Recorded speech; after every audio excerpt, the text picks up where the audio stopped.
welcome to episode 99 of The Eldritch Podblast. I am, dunno. I am Jack.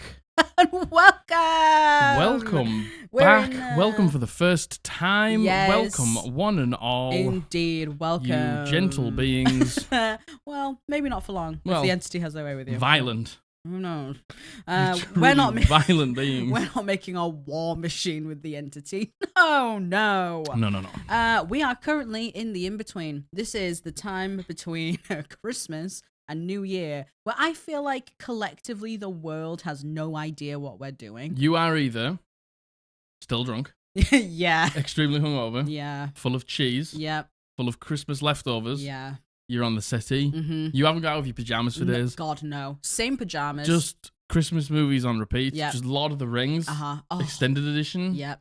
on repeat. It's a great time. Great time. It's a great time It's to be a great alive. time. If you're not having that, I feel sorry for you. Yeah, I really hope that whether you celebrate Christmas or not, whether this is kind of the holiday season for you, I hope at the very least you've been able to take some time for yourself and chill out. And I hope more than anything you've had some time off work. To relax. To relax. You deserve it. You do. And we're kind of, being completely honest with you, we're filming these at a really strange time. On the 16th of December. Yeah, and we're filming these in a really strange order. So obviously, it is the 28th of December now for you watching. Congratulations, you made it. Congrats. And it's obviously been Christmas, and we've had the Christmas episode out.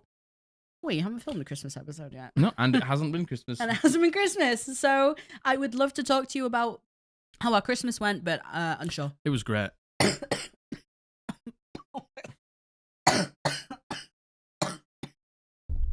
Should have clapped that out. I'm so sorry. It's real. It's real. Yeah, we give the real experience realize, here. Recognize real lies. Yeah, on the Eldritch Podblast. So yes, happy festive period. Happy 28th of December to you. Happy 28th of December to you. What have you been up to? What are you eating? What are you eating? What did you eat on Christmas? Tell me what you had for Christmas dinner. If you celebrated anything for Christmas. Or if not, what did you eat? What did you eat? Yeah, I do love to see what people have on their Christmas dinners, because I don't necessarily know how different it is outside of the UK. Like, I feel like Americans. Nah, I feel like Americans probably have a similar looking dinner to us. Yeah, because the thing is, you have Thanksgiving, which I feel like is a bigger deal than Christmas. Do you think? I don't know. You know what? I have actually no idea. If you could please educate me, I'd really like to know. What's a bigger deal? Because look, I know that the Eagles soaring high in America, and I know that we love the day of freedom and stuff like that. But surely it's not as big as Christmas. I don't know. But that just might be my English ignorance. No, I have no idea. Christmas is God. Oh no, I'm not. It is the day that Christ rose. The day that he died. Don't know, don't care. Oh man. To be honest, I should really know that. Well, no, I shouldn't. Why should you know it? I don't care. Why do you care? But sorry, I have swallowed my own spit and I am now dying. I mean, we do that. We do be doing that. Did you just involuntarily do that? Yeah, I involuntarily did it. What do you think? Oh, yeah, so, we left them up. Yeah, we left them up. So for us, this is the first time we've put them up. Yeah. But we bought them for the Christmas episode. But obviously, we haven't recorded the Christmas episode yet. Yes. But we love them so much, we just wanted to have them up. We just think they're really cute. We just bought them as like a Christmas garland, and we bought these off a small maker on Etsy. Yes. Their shop is called Mama Wolf. Does it have creations at the end of it? Either way, I will absolutely link them down below. Go and get yourself some awesome dice. You can have them in any color. They're so reached out. We kind of left it maybe a little bit too late. I think maybe like a week and a half before we were due to film. Yeah. And these are obviously handmade, right? Yeah. I just reached out and I just said like, could we get them like by next weekend? Yeah, if I put an order in now, could I get them? And they were like, yeah, absolutely. I'll make them up for you over the weekend and send them out. Madness. And they arrived in plenty of time. Get your bag because you've been working hard. They're absolutely perfect. They're so good. So I think we're just going to leave them up forever. And we got them in the Podblast colours. Yeah, and we've always said like we need something on this wall. I think eventually we want a neon sign. Yeah, we do want a neon sign. I would like this. Yes. In neon. Yeah, completely. Up there. Yeah, I agree. So, if any of you own a neon please, a neon light business or know anyone that knows a neon light business, they can hook us up. Yeah, hit us up. We'll shout you out, whatever you want. So yeah, I think they're perfect. Thank you so very much to small businesses. Cute. Thank you to Mama Wolf Creations. Yeah. They look great. I really love them. So. If you want something like that, go and head over and pick them up again. Yep. Like, you can customize the colours, have any colours that you're looking for. Yeah. Have them all one colour, have each one a different colour. You can get rainbow colours and they're really nice. So yeah. I'm trying to think of what to update you on. Again, because for us, everything is so out of loop. Yeah, it's out of whack. Yeah, I mean, by the time you've watched this, we've been off work now for, what, 8 days? Potentially. So by the time you watch this, we'll be feeling very funky and fresh. To be fair, very refreshed. We're on the cusp. Yeah, and that's why we're pre-filming now, so we can actually take like a proper break from like our Etsy and editing. Back in the new year, it's going to be back to just like filming them in order, filming them like as they go. Yeah. But we've been pre-filming now for like, God, it'll be about two months of episodes. Yeah. So we're a little bit all over the shop. Yeah, a little bit all over the shop, but I forget that you guys kind of don't know that. Yeah. I forget that like you just obviously watch them like as they come out, and like the passage of time is very normal for you. Weird thing. Time is a weird. When you are filming and like pre-filming, I know. So it's like there's the Christmas episode, then there's this episode, and then there's the 100th episode, and then there's the one after that. And we're doing the one in between Christmas and New Year, the 100th episode, and then the one after the 100th episode. And then tomorrow we're filming the Christmas episode and the 100th episode, and I'm like...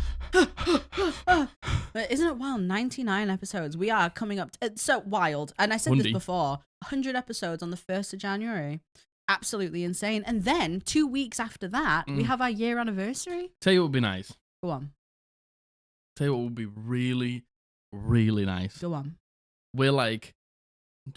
just shy of like 4K subscribers. Yeah, we are. I don't necessarily know exactly what we're on. Let's get 4K by the new year. Oh, let's get 4K by the new year. Yeah, that would be sick. That would be really nice. That would be really cool. So just make some fake accounts. Don't do that. Don't do that. No, don't do that. No, don't let him look at you like that. Don't do that. I mean, I don't have to make you. The entity one. Do your job. Yeah. I can't think of what we spoke about in the last episodes that we recorded. Oh my God, we're streamers now. Well, we're about to be. We're about to be streamers. On the 7th of January. Yes. Come and join us Sunday the 7th of January for our first Twitch stream of the new year.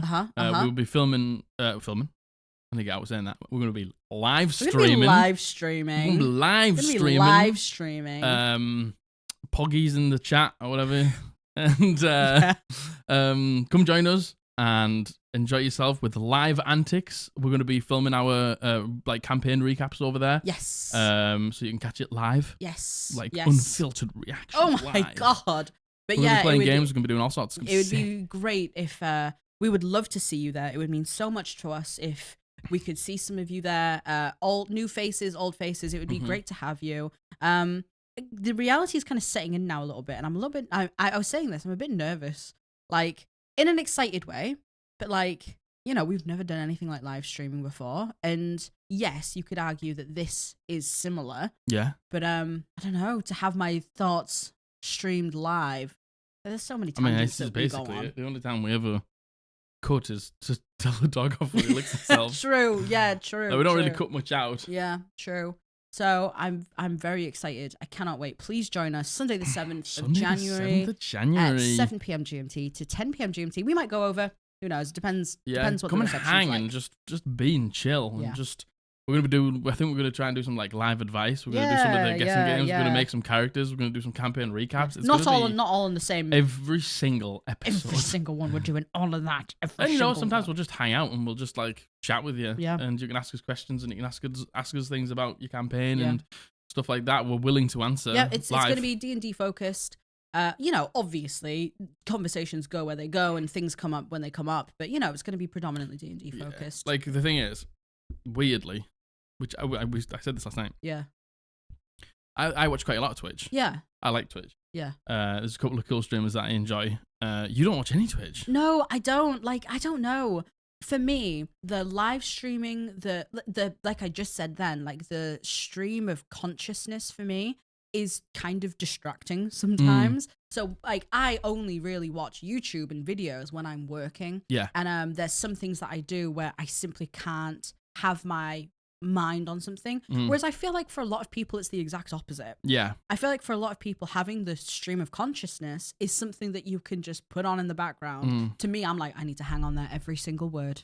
Yeah, but I think that's the thing. Like when you when it's a YouTube video, I think a lot of the YouTube videos that you watch as well, like video essays, they're very concise, they're very to the point, they're very much like, this is my take and stuff like that. Yeah. Whereas with Twitch, it is just like, it can just go where it wants. Yeah, it can just be a conversation. It can just be a laugh. I feel like that's exactly how it's going to be. And, you know, I really get the feeling that once we start streaming, I will start watching people's streams more just by nature of it, right? So yeah, I'm very excited. So excited. I'm nervous, but I'm very excited. So please join us. Being nervous is good. It means you like it matters. Yeah. And so, you know, yesterday we had like an onboarding kind of situation with our manager, and we were going through OBS. Yeah, we went through all the technical side of it. So a lot to think about, a lot to do. But goodness gracious! Oh my goodness! If that ain't complicated. Yeah, I know. But I can swear, it's complicated as fuck. It is complicated as fuck. It is. Yeah, it is. What else?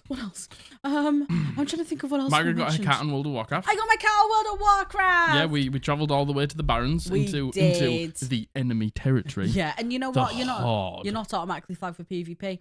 I thought you were. You're not. No. So it was actually not a problem. You gotta actually flag yourself for PvP. Yeah. But I do have PvP turned on at all times. You do.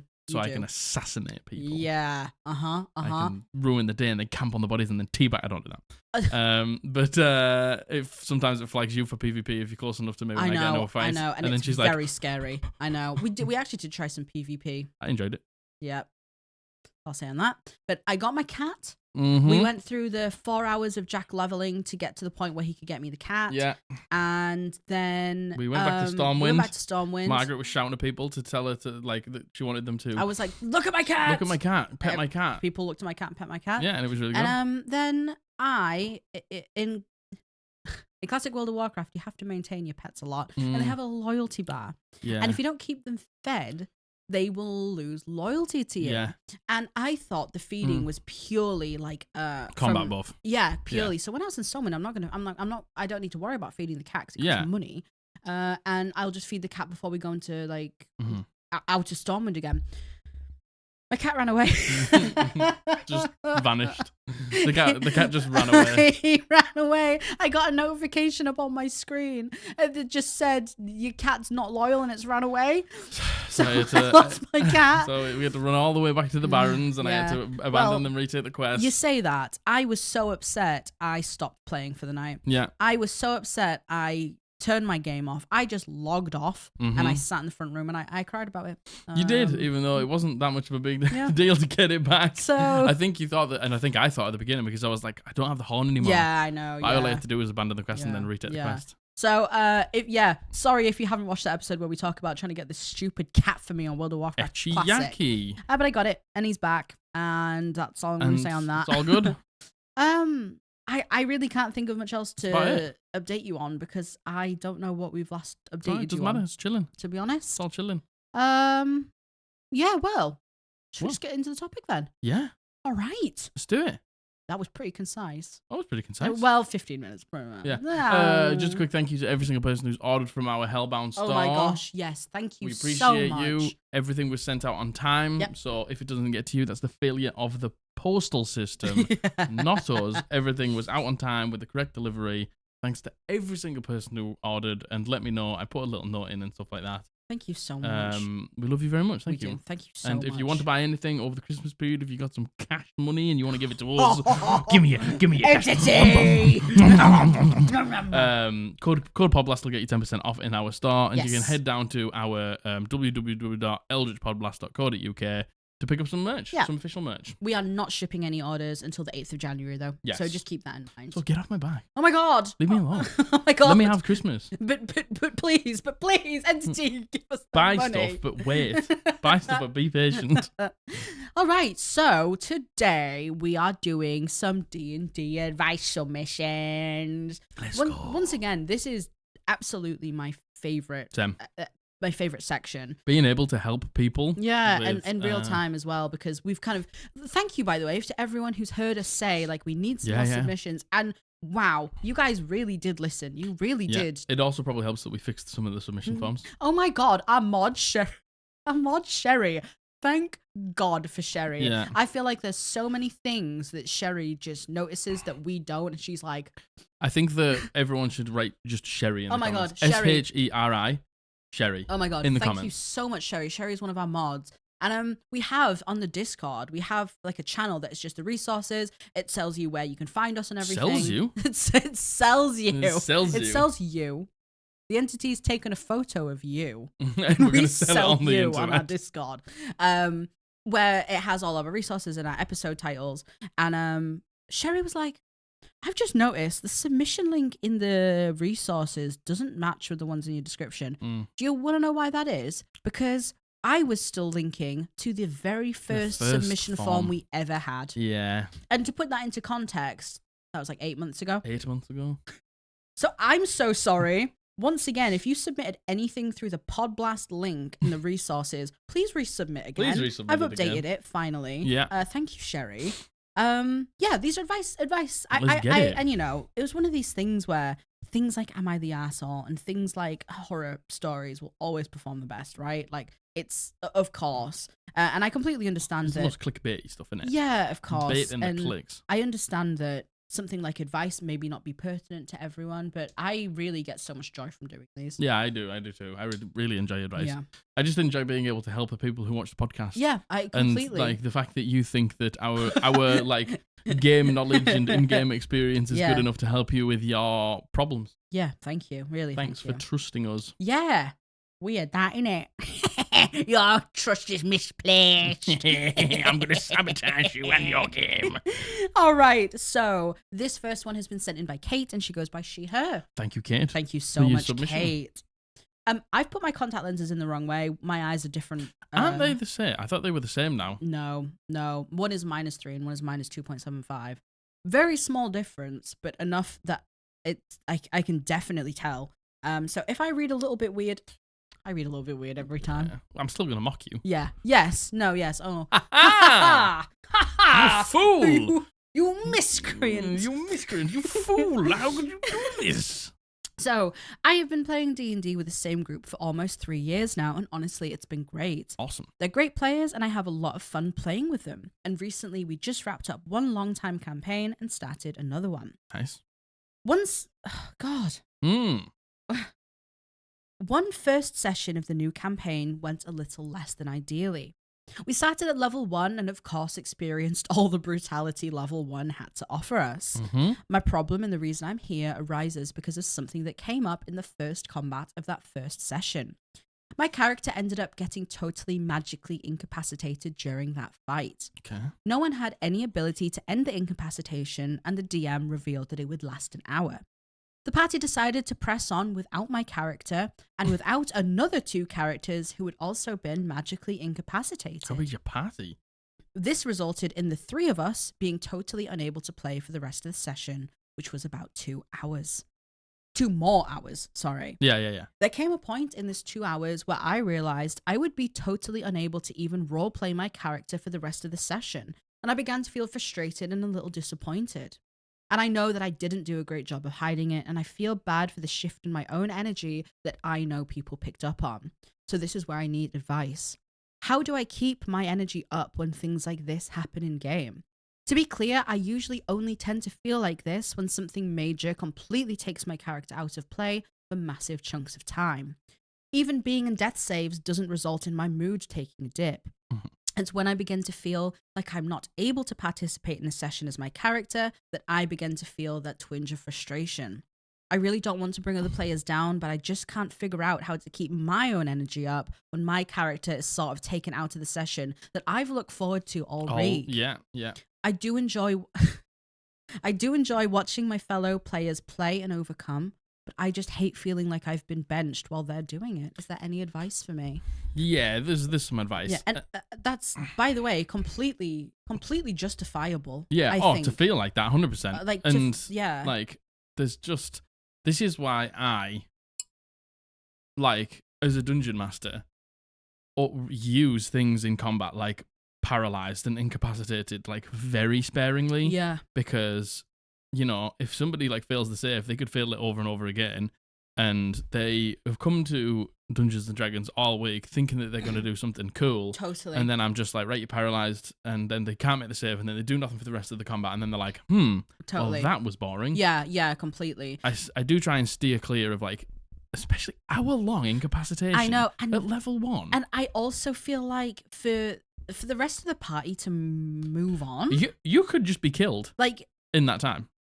And like, you know, I understand an hour in game is an hour in game, but you know, you can just say like, I stay with the person for the hour until it's over. I have a short rest. Yeah, and then like, you know, that's, I don't know, not even 5 minutes out of game. Do you know what I mean? Like, I honestly, Kate, I do feel like here in this specific instance you're saying, I feel like your DM and the other players have been quite harsh to you here. And don't get me wrong, things like being incapacitated, being paralyzed, they will come up every so often. Yeah, every so often. It will happen. Maybe for a round or two in combat. Yeah. Not for an hour. Not for an hour. And I guess you say your question is like, how do I keep my energy up when these things happen?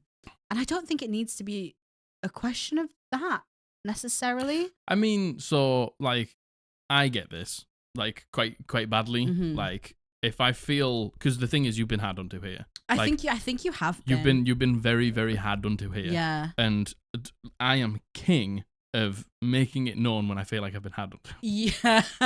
Like, yes. because to me, sadly I have a little bit of a god complex about this, and I've tried to work through it for the longest time. No, you have worked through it. And you're working on it. So and like, you're doing great at it. Like I just said there, I try to not really put like those things in my game. And if I do, it's to like, oh my God, we've been, and it probably only lasts like a round or something exactly. like that. I feel like when you do it, it's to showcase the power of something. Yeah. It's because you need to buy a bit of time for something. It's because someone might have been doing, you need to just buy yourself a little bit of time for something. So like, if I was incapacitated for an hour, I would struggle to hide it. Yeah. I'm very much just a person who like wears the hat on their sleeve. Yeah. If I'm upset, I struggle very hard to not show it. Yeah. And you know, some could say that's a strength, some could say that's a weakness. Yeah, no. It depends who you're talking to, I think. No, I completely agree, and I'm the very complete opposite. Yeah, you're very good at hiding your emotions. I can very much so just turn them off when I need to. Yeah. You know, I watch a sad advert crying. But, you know, when it comes to social situations, I'm very good at completely compartmentalizing anything I'm feeling and just being like, fine. Yeah. Just for the sake of saving face. I am not. And, like, that's just the way I am. No, yeah. And so, I don't think there's anything wrong with that, genuinely. So I think... I'll be honest. The way that I do it is to like, not let it become a problem. I just make a joke of it.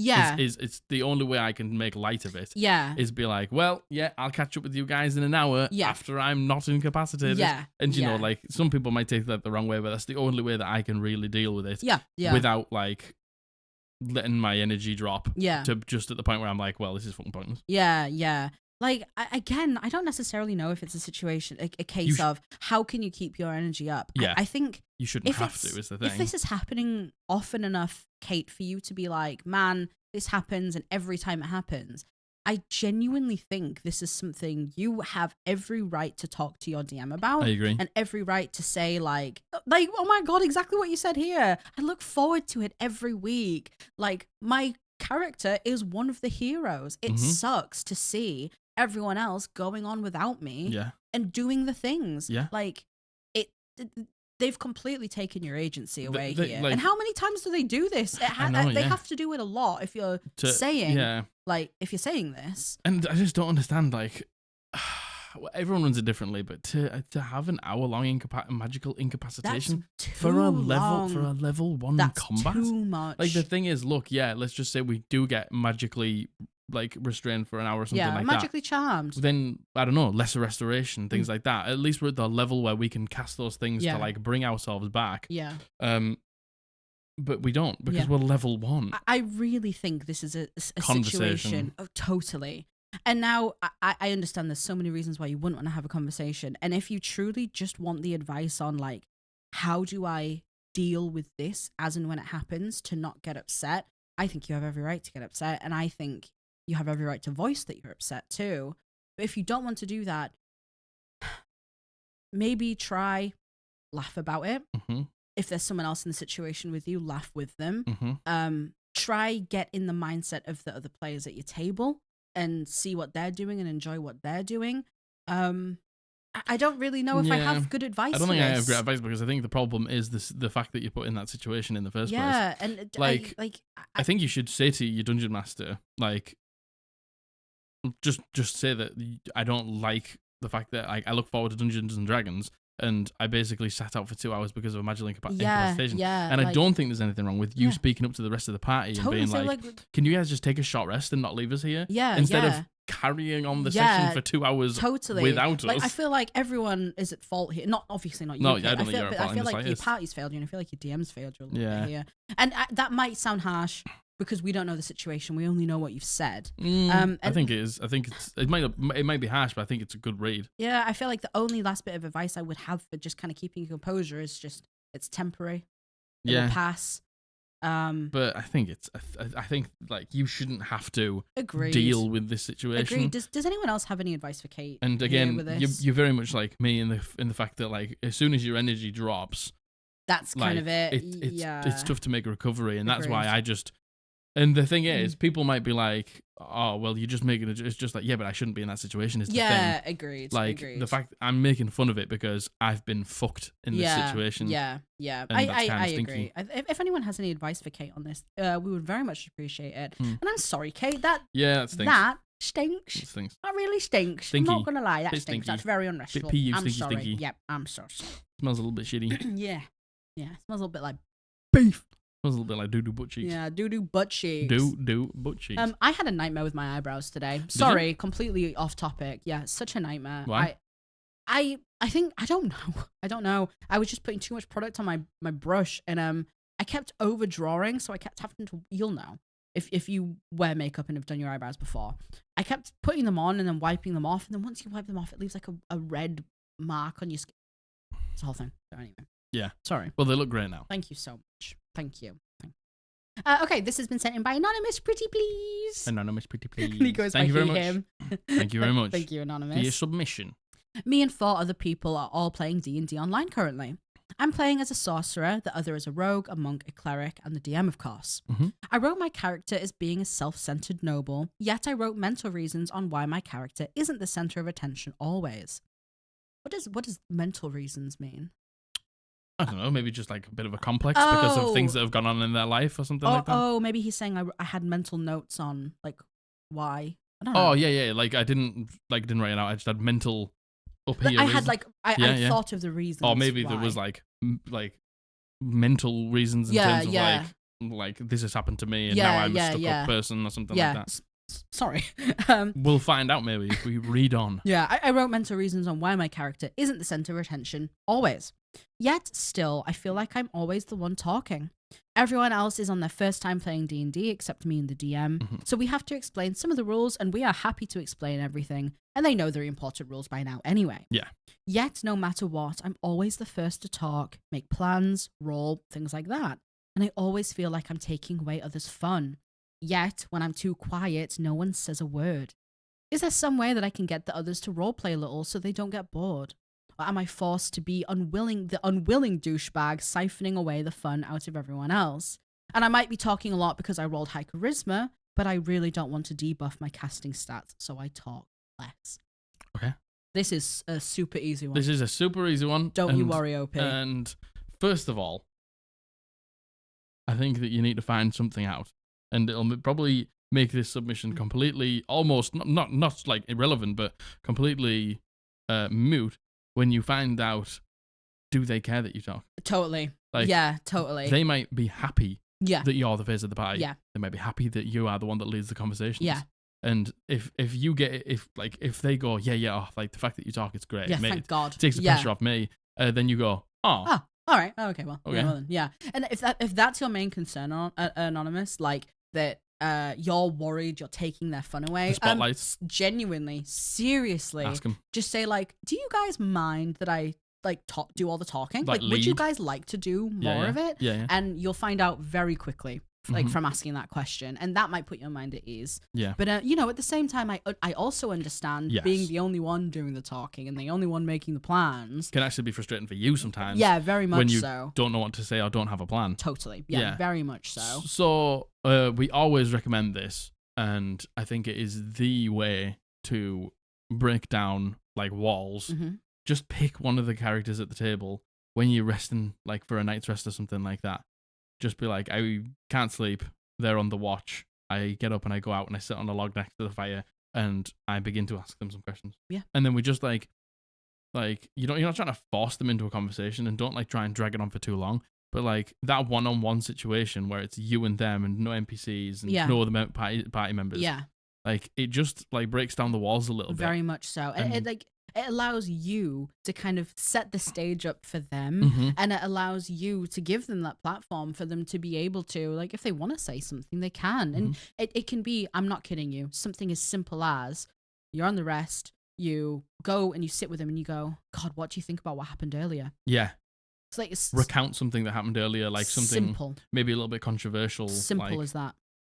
Or just like if you've seen them like carrying something like a locket of hair, or they have a really impressive sword, just ask them where they got it made. I've always wondered about that. What is that? Yeah, what is it? What's the story behind that? Tell me. What is that? Or maybe if they have said something in roleplay earlier, and this is maybe a bit more remembering for you, but you know, listen to what they say, like however little or much they say, listen to it. Take stock of it and then go, oh, you mentioned you had a dog. Yeah.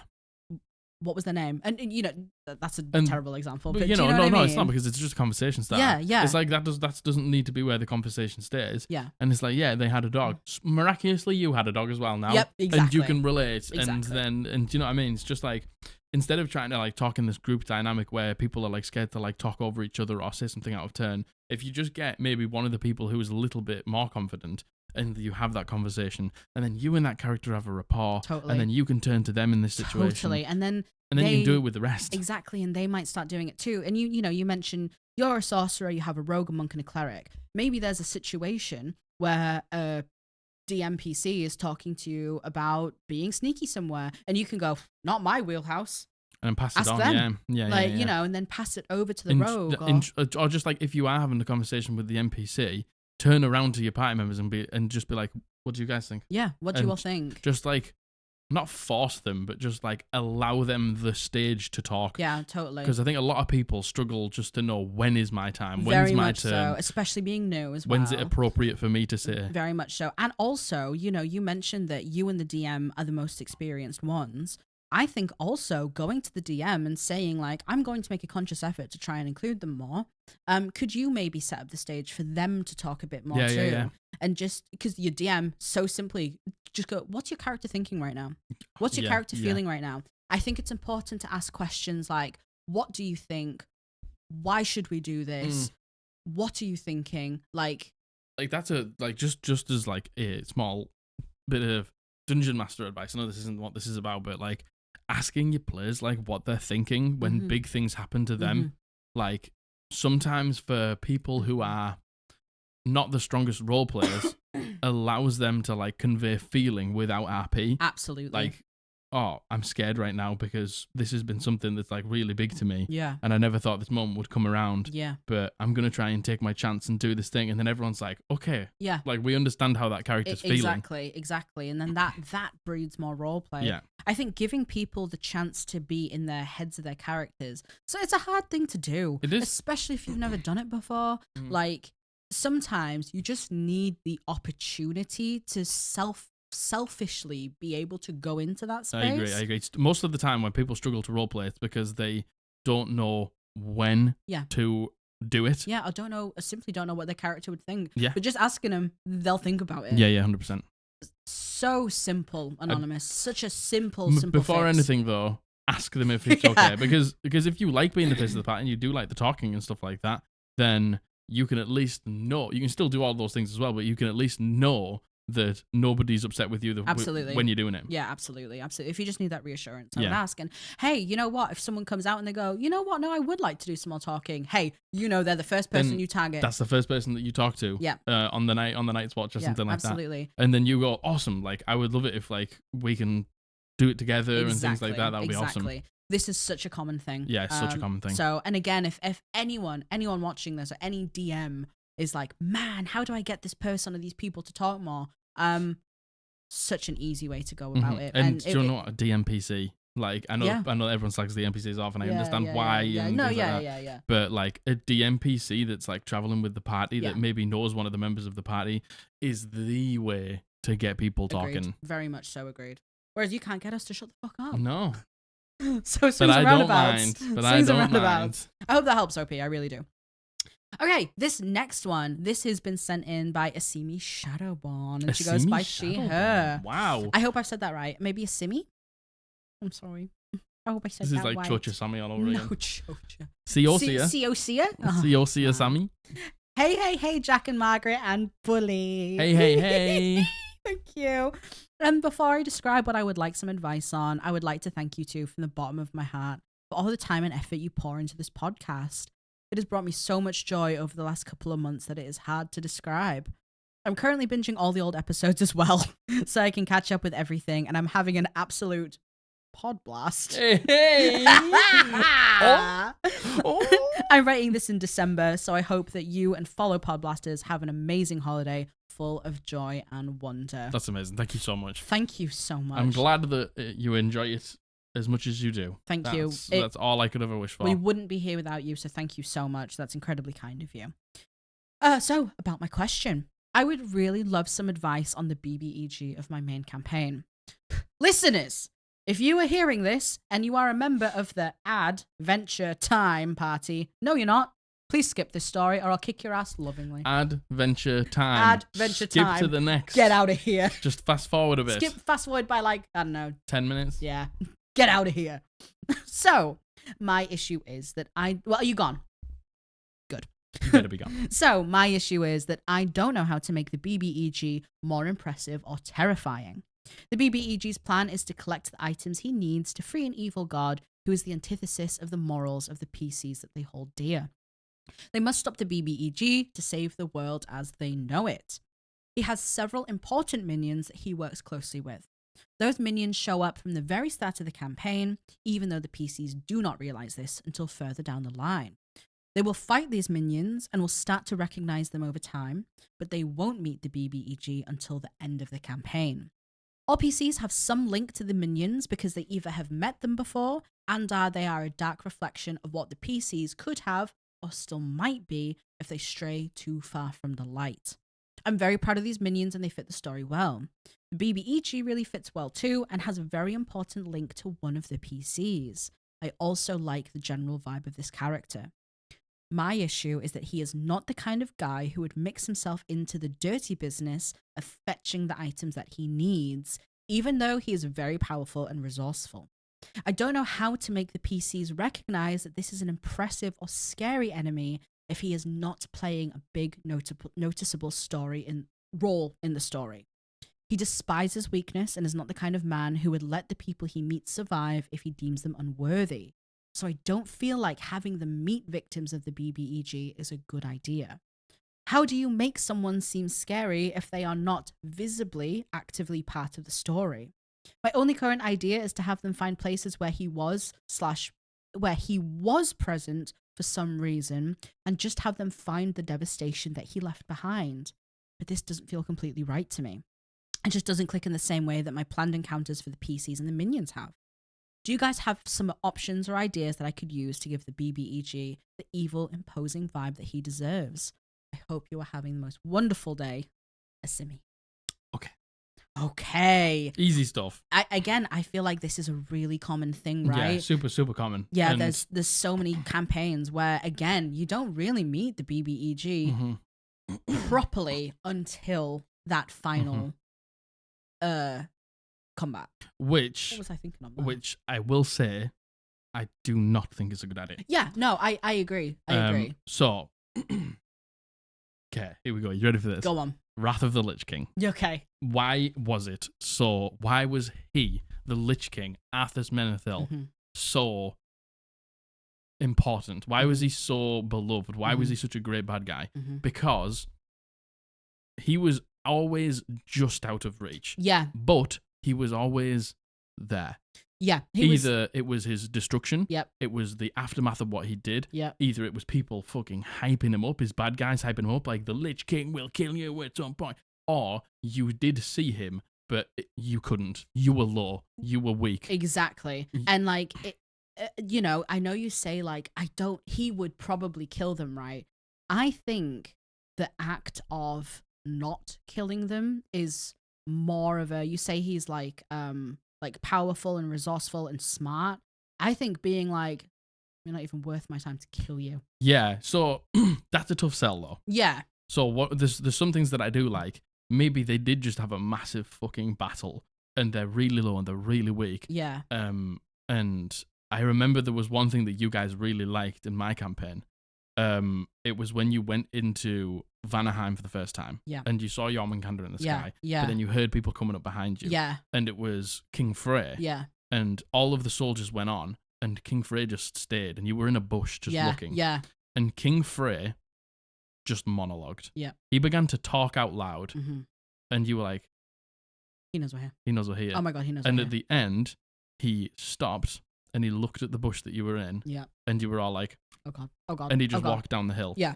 And, you know, like, it's just like flexing those bad guy muscles. Like, you're allowed to be a bit arrogant. You're like, your plan is so much bigger. Yeah. This is fucking small time. This is small business. Or even maybe they don't know they're in the bush and they go and then they, like, you killed the minion, but the bad guy, like, teleports in and picks up the thing and then, like, teleports out and he has a little bit of a monologue. I say, hey, they have a little bit of a monologue when they're there. Yeah. Or something like that. To be fair, in this case, she does say that he is a he.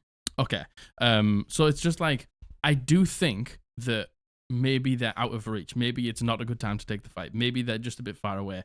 Maybe they are magical enough. Yeah. I remember in campaign 1, gonna do a little spoiler. Critical Role campaign 1 spoilers! Okay. Maybe write it in. What? We can put it above the screen. All right, okay. We'll put it above the screen while it's on. Okay. Old news. Very old news. Still though.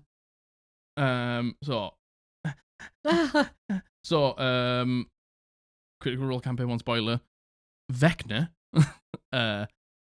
towards the end of the campaign, actually just creates an image of himself.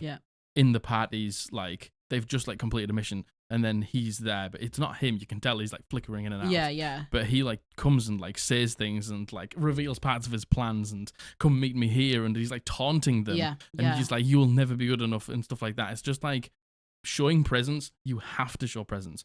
For them to be a big thing, there needs to be presence, whether it's physical, whether it's magical, whether it's just word of mouth, whether it's destruction.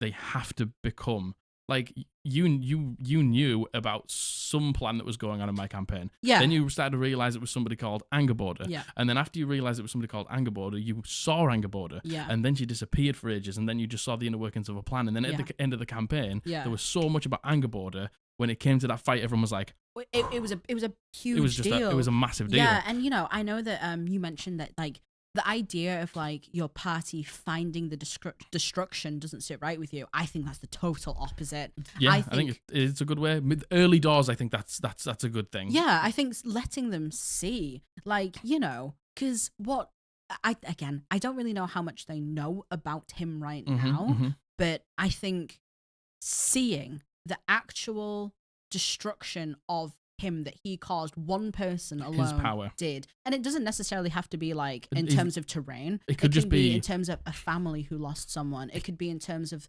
like a prominent NPC that they know, like a powerful wizard has been taken down, has been shackled, has been like literally embarrassed almost. Yeah. You know the whole like Lord of the Rings Saruman and Gandalf fight? Yeah. And it's like they were once equals and now fucking Saruman's throwing him around the room. It just shows like he doesn't kill him, Gandalf survives. Yeah. But you see the aftermath when Gandalf's a mess. Yeah. Gandalf. I think like, I know that it's maybe not good enough, the showing destruction, but it's good enough at the beginning. Very much so. And very then it's much like so. the minions of this bad guy begin to like shout about his plans and like allow like a little bit of like fear to be struck into the hearts of like very much so. When he finds you, the things he's going to do are unmeasurable. And, you know... And then you can have the simulacrum turn up and things like that. Exactly. And, you know, you mentioned there, like, maybe they have killed one of the minions and the minion had one of the items that he needs and he teleports in and he takes it. Maybe you're just about to kill the minions. He teleports in. He kills the minion himself because he doesn't need them anymore. And he takes the item. That's things like that showcase, like, the true, like, lack of care, the true, like, power play, the true, like, nature of this person. And, you know, I'm sure they will see how devoted these minions are to him. And for him just to come in and snap them out of existence like they never mattered, like they didn't mean anything to him. You know, I feel like that's a good way to showcase it too. Or there's another sick play, which, you know, I'll just give one more example. Let's just say you have a minion fight and it was really tough, and then the bad guy teleports in, and the party are like, we're fucking dead. And then the bad guy is about to like cast a spell, and then suddenly they get counterspelled, and a few like prominent NPCs have like flown in, and they like stand in front between you two. The bad guy still gets the artifact, and then the bad guy's like, not today. But a thorn in my side you are, and if you continue, I'm going to fucking kill you. So watch your step. Or maybe the BBEG kills one of the prominent NPCs. Yeah. You know, like, and again... Just flex them. Like, flex the muscles. Let them be present. Let them, even if it's not physical, it can be physical later on. Yeah. Like when we start to hype up. Like again, like I think Campaign 2 conclusion, the bad guy in Campaign 2, I won't spoil it. Thank you. I will not spoil it. Conclusion, like, they are in so much towards the end. And then when that fight comes at the end, it's like, this has been a long time coming. This has like been 20 episodes of like back and forth. Yeah. Like us duping them duping us having the upper hand, them having the upper hand. Yeah. And like, I think that's great. Like that sort of like head-to-head play. I think people are too scared to like show their hands. Yeah, sometimes I with really, BBEGs. really don't think you should. I think, again, sparingly. And in a... Especially early, sparingly is great. Very sparingly early on. But, you know, again, that situation that you said there, how heart-wrenching would it be? Your underleveled team stumbling upon the BBEG finding them, a strong, powerful, prominent NPC goes, holy shit, they're not going to survive this. I'm going to put myself in the way here. You know how powerful this NPC is. And then BBG snaps them out of existence. Yeah, like kills this person, and then I don't know, like maybe there was a wizard and a paladin that turned up who were your friends. The paladin dies, and then the wizard opens up a portal because they know they're about to die. Gives you enough time to get away, and they die. And they die. The paladin dies. That again, hey, revenge is a strong thing as well. Yeah. It will give them even more reason to hate this guy. Like I really hope that helps. But everything you said there, honestly, the idea of the minions, having it tie in closely to a PC, having all these things, I think they are all, even if you just had that, I think would have been great. Just do not be scared to show presence. Totally. And don't get in your head about it as well. You know, I know that you sent in this advice asking this. Honestly, the things you even just had planned there sound brilliant. Absolutely brilliant. But I, as a dungeon master who, in my opinion, has run 2 successful BBEGs in a row. Yeah. You've come face to face with them well before the end of the campaign. We have, very much so. Yeah, very much so. You know, and it feels good. Maybe the BBEG wasn't at the prime power at that point, so they didn't want to take the fight or something like that. You like a story of, we go up against this thing, we lose. We go up against it again and we win. Yeah. Like, it feels really good. I love that. Me too. I love that. That's a great play. Me too. I really hope that helps us. Yes, Thank you so much for your incredibly kind words. Thank you very much. Thank you so much. Okay, this next one has been sent in by Soul Reaper in the Discord, and he goes by he, him. Hello, Soul Reaper. Hey, Soul Reaper. I feel like Soul Reaper's been here for a long time. Or is it somebody else? Something Reaper? I'm absolutely not certain. I think Soul Reaper also put in a homebrew submission recently as well. Yes, I think they did actually. Yeah, I think you did.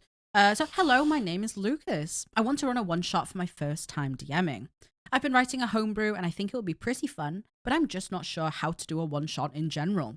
You know, it's a world set in Faerun, and the basic premise is the party joins a monster hunting guild, and we go from there and mix a little story-driven with sandbox-type stuff. Also, any advice Jack can give for a first timer such as myself would be very much appreciated. Thanks, love y'all's work. Keep it up. Thank you so much. Okay, nice and easy.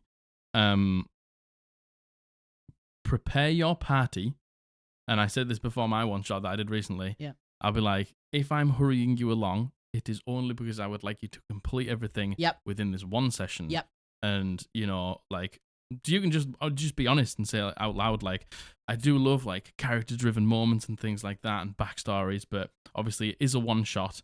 And we aren't going to have time to explore all those things in this time. Yeah. It's going to be quite concise. So if I'm ever trying to push you along... Yeah. I think there's nothing wrong with saying, can you just take the bait? Yeah. Like, just take the bait. Can you just take the bait? Just take the bait. You are like, and just honestly telling people who they are in one-shots. Totally. I don't, like, for mine, I literally went to everyone there and my brother, and I was just like, your guards of... the great city of Azrendith, you sit on one of these glens on the outside, you would do anything for the city. Yep. It is the fucking like be all and end all to every single one of you, and that's who you are. Yep. So when something attacked and tried to walk towards the city, they were all like, we need to kill that, because that's who we are in this moment. Yeah, totally. Basically just being like, you are monster hunters, you like hunting monsters, you can be whoever you want, but that's who you are. Yep, totally. Agreed. Is perfectly fine. Yeah, and honestly, like in something like a one shot, and again, like I don't know how long it depends how long you play for, but our one shot was like 5 hours. Yeah, maybe. 4 or 5 hours. Yeah. Nothing wrong with being concise. Nothing wrong with saying like, and if things seem like a little bit too harsh, maybe like that's just because they have to be. Yeah, like, it's purely just because it's a one shot, and we want you to get through everything. Yeah, nothing wrong with saying that. Yeah, just. I think as long as you set the expectations, right, it should be fine in terms of condensing it to a one shot. In terms of advice for a first time DM, I guess it's slightly different for something like a one shot compared to a full time campaign. But me, who is not a DM, I would just say like, don't. It's gonna sound so stupid. Don't sweat it. Yeah. Like, don't get caught up in everything. Yeah. Just let things happen. I understand that, it has to be concise in a one shot, but if your players want to try something, let them try it. Yeah. Like, one shots are the time to try stupid shit. Yeah. And I think that, like, and again, this is going to sound really silly to say, but it's just like, just go out with confidence. Yep. Like, you've got something planned. Yep. Everyone's coming to play Dungeons and Dragons. If you've got just have a select few NPCs. You don't need to have like backstories for every NPC, but like maybe there's the leader of the beast killing guild or whatever it is that you're going for, and they're really like a cool NPC. Like, you have a really great description for that person, and just have like a couple of NPCs that these are the descriptions, these are the names, these are who they are and stuff like that. These are the voices, and then that's okay. I've got a couple of combats. Let's put like an easy combat at the beginning and a hard combat at the end if you want to do 2 or something like that. And yeah, like, just go at it with confidence. And if you go in it, you're probably going to be nervous, but just enjoy yourself. Yeah. Just like my table enjoys themselves the most when I'm enjoying myself. Very much so, yeah. So if you're getting bogged down with planning the NPCs, then fuck the don't NPCs. Do it. Don't worry about it. I think as long as you have a strong understanding of what their final goal is, that's kind of all you need. This is where we're going to end. Yep. That's where we need to get to. Yeah, exactly. And as long as we have a strong idea of that, it's good. And like, that is one thing that as a dungeon master, you have to like concentrate on the things that are bringing you joy. You enjoy doing the combat, put loads of effort into that. You enjoy doing the NPCs, put loads of effort into that. And granted, you might not know exactly what it is you enjoy, especially if this is your first time and it's a one shot, but as you go through, keep tabs of, oh, well, that was really cool. I really like that. And then from there, you'll kind of form your own idea. And I think the final thing I want to say is, don't be afraid to not know the answer. Like, if 100%. Someone asks to do something and you're like, man, you know what? I don't actually really know what to ask you to do here. Don't be afraid to look things up. No. Don't be afraid to ask for counsel. No. Don't be afraid to put a pause on it. That's, listen, you've been DMing for what, 2.5 years now? Yeah. Like. Something like that. Yeah. 2.5, 3 years. Since like 2021? 2022? I can't remember. I don't know. 2 years. You've been DMing for about 2.5 years. Yeah. Hey, even now you still look things up. Even now. I don't fucking know everything. Like, that's so normal. Somebody will bring out a spell and I'm like, I've never even heard of that spell, and I'll have to like look it up and then figure it out. And like, Don't be afraid to have to look shit up. Never be afraid to not know the answer. Never be afraid to ask what people think. Never be afraid to be just like, well, I think I'm going to do this. Is everyone okay with that? Like, we're a table of people who just want to play D&D. Yeah. If everyone's having a good time, that's what we care about. If somebody's not having a good time, that's the things that we want to avoid. Let's just have fun. Yeah. Like, at the end of the day, everyone has this pressure of like DMing, and I understand why. Yeah, I do too. But at the end of the day, just enjoy yourself. Yeah. Like, there's if something's bogging you down, oh man, I fucking can't be asked to look up the rules. Don't do it.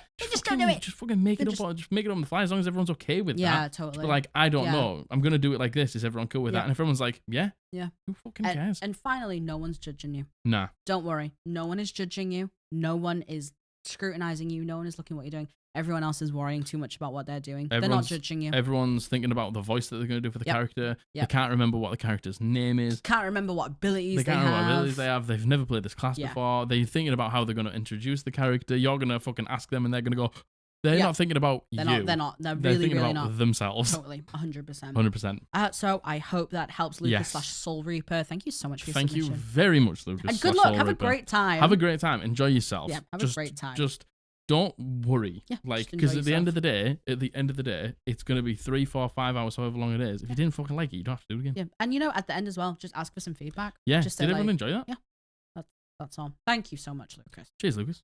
All right, this next one has been sent in by Sam, resident Discord lurker, and she goes by she, her. Thank you for lurking in our Discord. Thank you, Sam. Very good. She starts off saying, if you need to edit this for length, I understand. I have a tendency to ramble. You and me both. Nothing's cut out. Don't you worry. Don't worry about it. Howdy. Howdy. You probably didn't say it like that. Sorry. No, you did. 100%. Howdy. Howdy there. I am in desperate need of... oh my goodness gracious. It's okay. You're doing great. I am in desperate need of help in what I feel like is a pretty common new DM issue. I've been playing D&D since 2020, and very recently I started dipping my toes into the world of DMing. I run a few very simple one-shots and finally gathered the courage to try a proper campaign, and I purchased Phandelver and Below, the updated version of Lost Mines of Phandelver. I gathered a group of 5 players, a fighter, another fighter with the stats of a cleric because they are multiclassing at level 2, a rogue, and a hexblade warlock. Everyone in the group has years more experience than me, so I was very nervous about running this module. So there are mild Phandelver spoilers coming up now. Okay. My big concern was level 1 has not only an ambush, but also a whole dungeon in it, and I was very concerned about balancing those combats. Mm-hmm. I'd like to thank Fierce Bunny and Rat Dan, Jordan, our mods, for talking it out with me in the Discord, but in the thick of it, I promptly forgot all of my plans and fail-saves, and everything went to hell. The first session went well. Combats were a little clunky on my end, but I think everyone had fun. The frontline fighter couldn't make it to the second session, so the party was down to 4 PCs. Mm-hmm. To my dismay, I was rolling amazing. Yeah. I don't think I rolled less than a 15 for the first half of the game. Damn. My stomach dropped with every 19 I rolled. The party was rolling entirely on the bottom half of the dice at the beginning of the session. Yeah, that's the way it goes. That's always how it goes. That's how it goes. And there's one time where they won't stop critting and you can't hit. Yep. And they just steamroll your like ancient white dragon. Yeah. Halfway through the session, I downed the warlock and the rogue in the same round of combat, and then they both rolled 3 failed death saves in a row. Oh man. I was not, nor am I now, emotionally prepared to kill not 1, but 2 player characters in my second session. Yeah. We took our normal halfway break so I could talk to the 2. They were both very gracious and understanding and perfectly fine with rolling new characters. But I was devastated, and I did the typical new DM route of hand-waving and saying, oh, you magically wake up with 1 hit point after the combat is over. And now I'm left with a problem that I need help with.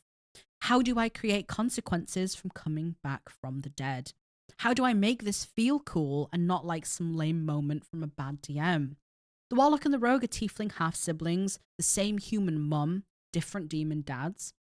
Rogue is an assassin that has been tasked through his criminal organization by an anonymous client to kill both of their demon fathers. Warlock is a hexblade with a mysterious sentient sword that gives her powers, and I can feel the potential to not only justify in the story their return from death, but also tie in some cool things into the module, but I am so in my own head that I keep drawing a blank on where to start. Please help. First of all, Sam, listen to me. Okay. You are not some lame DM. Some lame bad DM. Everything has not gone to hell. Nope. You are not bad. You are not lame. Get that out of your head right now. I feel like this, you even said it in the first. This is such a common thing. So please, Sam, I can tell you're beating yourself up. Give yourself a break. Give yourself a fucking break. Get off your own back. Get off your own back. Because Entity makes Sam get off our own back. Because we all make mistakes. Yeah. Every single one of us. Me. I'm not going to be like me, Matthew Mercer, I'm comparing myself to Matthew Mercer. But, like, the best dungeon masters, admittedly, even admit they make mistakes. We're fucking people.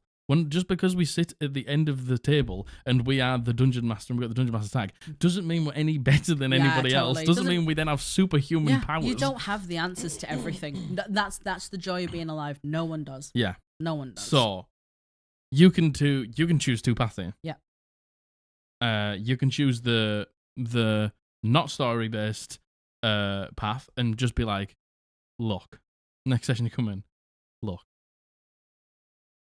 I'm a new fucking DM. Yep. I fucked up. Yep. It was too hard. Yeah. I couldn't roll below a thing and at the same time, if you're just fucking rolling too well, you can just fudge your roll while you still don't understand how to fully balance. Completely. Fudging rolls, in my opinion, is absolutely fine. I completely agree. I completely agree. And you can just say, I fucked up. You both died. I don't want that to be the case because I don't quite understand how to like balance combats yet. And just while I'm figuring it out, if you die, I'm happy to bring you back if that's what you want. Or you can go the story-driven route. Yeah. The story-driven route is completely up to you. And it can be something that we don't maybe see for a long time, but it could be like a reveal down the line that it was this, I don't know, the deity of the blade that brought you back. And it doesn't need to be like this thing, but then both of these characters begin to start having dreams and seeing this entity or seeing this thing. Yeah. And like, it's both of them. And then the party's like, well, you both were the ones that died. And then you can start to like weave in a mystery as to why they were brought back and by whoever. Yeah. And we can do things like that. I think that can be really, really fucking cool. Yeah. You know what? I honestly think do both. Both could be great. I think do both have that open conversation, right? And just say, you were all there. You all saw it. I could not roll high. Could not roll low. You could not roll high. It was a really bad situation that I, being honest, didn't know how to balance at the time. Yeah. So your character's dying was a mistake. It was a mistake that I didn't know how to rectify in the moment. And to be honest, you do say that they were fine to re-roll new characters. I think before you go into the next session, I would just double check with them and say like, did you want to re-roll new characters? Because some people just like don't. Some people don't care. Some people don't, and also some people pick characters and then they're like, "This is actually stinks, and I don't want to play this." Exactly. I would double check with them and just say like, "Hey, like, of course you can come back, but if you actually wanted to die, you could, and that's fine. But preface it first with to the whole group. By the way, the whole group. No shame in that. Your group will understand. They are all your friends. They don't care. They will completely empathize with you. I think. The only thing I think about the whole story-driven way of them being brought back is, what is the line? Where is the line between, okay, now you're insta-dead. Now you're actually dead. And now, oh, okay, I've brought you back. And I think that's why you have to have that conversation prior to that, if that makes sense. Yeah, I agree. I think both is probably the way to do it then. And, you know, when it comes to like, you could do fucking anything. You could literally do anything with that. Like maybe they keep repeating like that same mistake where they like go into the dungeon, but then they like see each other's bodies but not their own, and there's this weird like connection that they now have for some reason. There's all sorts of things that you can do with the story, and if you want to just go for it, then go for it, and there's no holes barred. Just go for it. Yeah. But I do think you need to stop beating yourself up. Yep. And I think you're just honest and just be like, I killed you guys. I'm really sorry. I'm not where I need to be with balance and combat, but I'm a new DM, so that's fine. Yeah, and I will get there. So like right now, like just like give me some grace, and I'll give you some grace. Yeah. And you know, by waving your hand, you've already given that grace. Yeah. Just like do anything that you want with the story, but have the conversation. and stop beating yourself up. Yeah, and you kind of say like, how do I create consequences from coming back from the dead? You just say it from this point on. Just be like, I killed you both. I'm going to get better at balance, and if anyone dies at this point, then it is permanent. Totally. Just say, this was a one-time thing, and I'm rescinding it because of XYZ. Because the fighter wasn't there. Totally. And it's my second session. Yeah. Like, it's the exact same as me. Yeah. I almost killed everyone in my second session. And I fudged a natural 20 on Josh because I rolled about 5 natural 20s in a row. Honestly, Sam, it was like pretty much exactly the same situation. I had everyone there though, so you did a better job than me. So and I became top in the initiative. I knocked out Matthew in the first. You got like 3 natural 20s in a row. I knocked you out, and then I got a natural 20 on Josh, which would have killed him. But then I said it missed. It was just a 19, so it wasn't a 20. 19, And then he ended up killing the thing, and it was fine. So I have to fudge it, just like. You'll just get there. You'll just get there. Yeah, totally. And again, I would just be honest with them. Like, and if you I know you're saying I need to find like a story-driven way, and I need to find like consequences. That's only if you want to. Exactly. If you actually don't, you feel like you just have to do these for X, Y, and Z reason, you totally don't. You can just say. You can just say. But if you do, could be really cool. Yeah, so many things. So many things could you be could so do cool. with that. And do you want to know what? It could be something that like they have the dreams like the night afterwards, and there's nothing for it.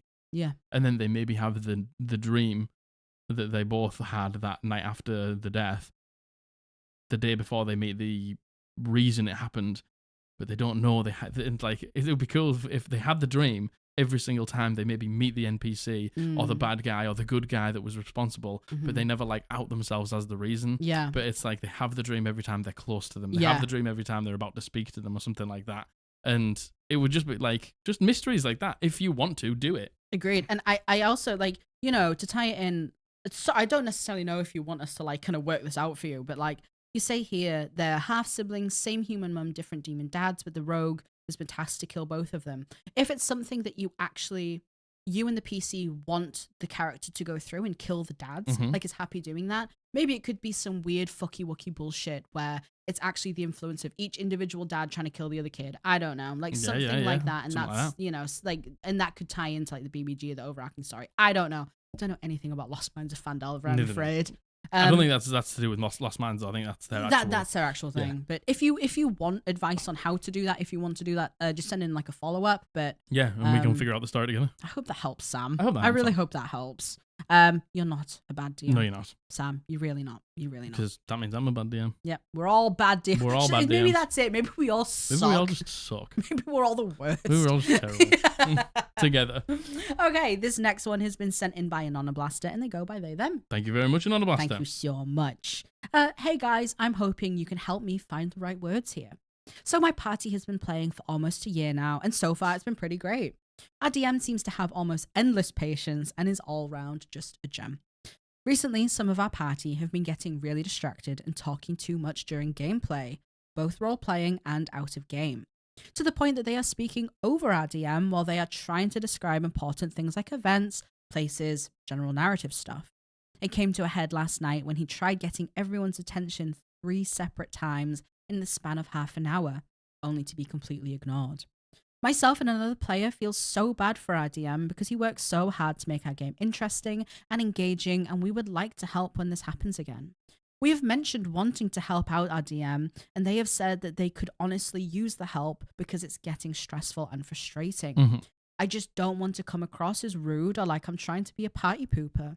The rest of our party are a really cool group of people, and they are honestly a blast to play with, but they just get a bit too excited sometimes, and they need some help wrangling. Any advice would be appreciated. You guys have such a way with words, so anything would be great. No, Margaret has a way with words. No, I think... Yeah. Well, yeah, I think, you use words. You use them. You use them. I do be using the words, though. I do be using the words. Though. I do be using the English language, though. First of all, Anonablaster, thank you for looking out for your DM. Yeah, that's really good of you. Yeah, thank you for caring. I think... This is just a simple conversation. Yeah, I completely agree. Simple conversation that now that the DM is on board, that you can have if you're the one that wants to. That's exactly what I was going to say. And now that you know the DM is with you, like sometimes you just need someone else to start the conversation. Yeah. Sometimes you just need someone to open up the space for a conversation, and then you can have it. And you can be honest and say, like, I have spoken to the DM, and they agree that, and it just simply needs to be said. It's amazing, like your enthusiasm, and you're clearly really excited to play Dungeons and Dragons, and I don't want you to lose that at all. Like, that's awesome, and we love having you here, but there are times where you do get a little bit carried away and begin to talk on topic of D&D, off topic of D&D. Yeah, and like I would say, like, I don't know if you even notice. Like, I don't think you've even noticed that maybe the DM is trying to push us on, and like we're trying to push you guys on as well, and maybe going forward we could be more clear about that. Yeah. But it's hurtful for us to see what is happening, and it would be unfair of us to not say to the DM and to you. Yeah. Because it would be unfair. Like, this could so easily spiral into a really toxic situation. Yeah, which we don't want. Yeah, like, just say, like, out of fairness for everyone, like, we just wanted to say it, and this is us not saying you can't, because we love it when you're so involved and you role play. We even love the conversations with you. Maybe we could come in half an hour earlier, and we could all just have a chat beforehand, so we can get all that excitement out, and then when we're in the game, we can focus.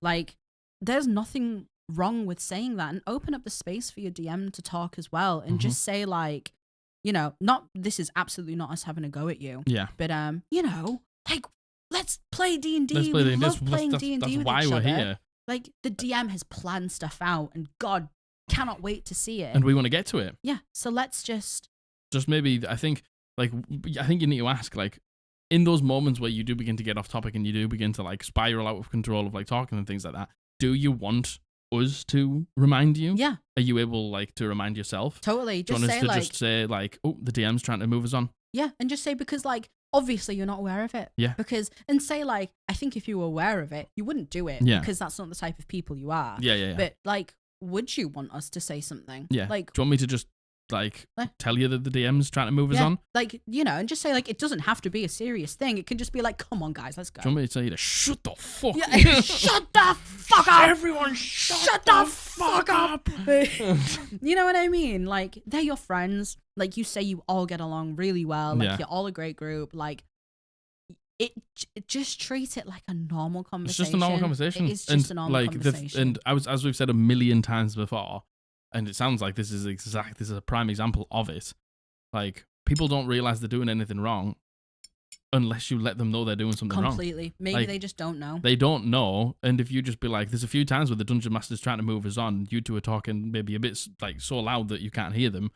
Do you want us to just let you know when they're trying to move us on? Just say, like, obviously, like, we know you're not doing it intentionally, but, like, you know, let's all just get in the game and because they've got something planned, and I want to get it. Totally, yeah, totally. And you know, I don't think there's anything wrong in also saying, like, it must be hurtful for the DM to have all this stuff. Do you think we need to lay it on that thing? Well, it depends what relationship you have. I think that the normal conversation first, and then if it continues, then we can be like, it is hurtful. Yeah. Like, the DM's got things planned and they want to move us on because they're excited as much as we are. Yeah. And the DM is a player. True. I think that's when we have that conversation. I think we just open up the communication of, there's times where you talk like over the DM and they don't move us on.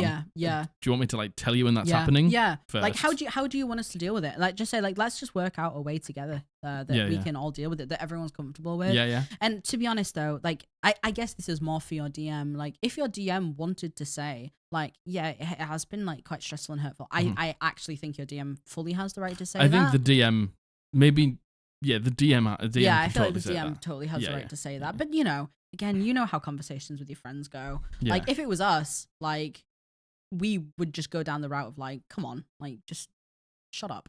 If they're fucking talking too much and they're getting off topic, I'm like, anyway. But that's because we're all really we start close talking friends. about like fucking Taco Bell, and I'm like, all right, come on. The BBEG casts finger of death upon you all. I really, really hope that helps Anonablaster.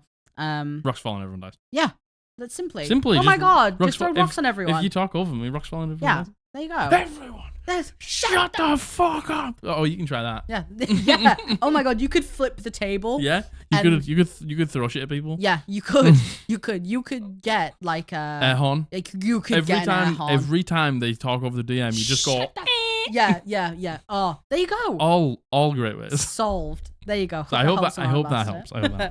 Okay, this next one has been sent in by T Dragon. They use any and all pronouns. However, they them is my simplified go-to.